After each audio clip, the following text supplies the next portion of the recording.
I love the anarchic, sort of like, I don't know, freedom of, I mean, it's such a cliche to say this, but that anarchic freedom of the internet. And it just seems depressing when like old media tries to qualify that. Like, hey, let's take advantage of this like chaos and anarchy, but put restrictions on it. It's like, no, that's not how it works. They are artists, innovators, and media pioneers. Famous names that are challenging the status quo. This is Acting Disruptive.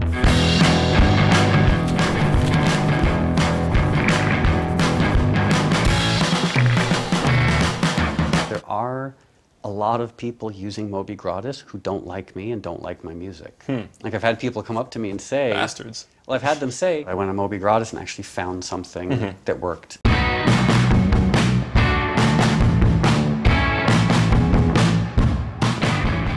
So what is Moby Gratis? Well, I have a lot of extra music, so I simply thought, why not start a website that gives the music away for free to indie filmmakers, film students, nonprofits, partially as a way of helping indie filmmakers and film students, but also selfishly as a way of getting my more obscure music out into the world. Walk me through the process. Like if I'm an independent filmmaker, what do I do to license one of your tracks? Okay, so my goal in starting Moby Gratis was to make it as sort of easy and anarchic as possible. The basic rule is if someone applies, they have 24 hours to hear back, and if they don't hear back, that means that it's approved.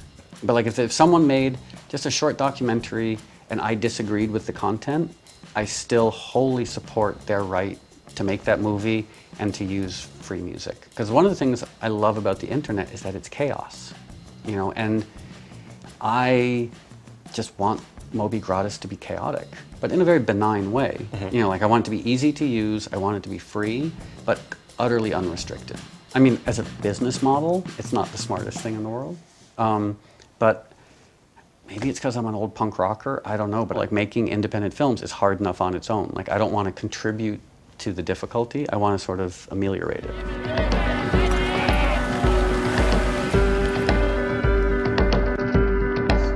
What happens then if a filmmaker that uses one of your tracks then goes on to sell a film? Because I would imagine for an indie filmmaker, that's the dream.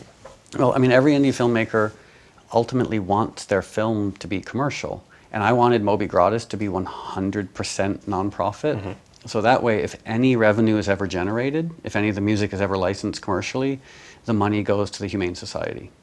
Now, I know your studio is really small, but it's pretty small. We would love to take a peek. Okay.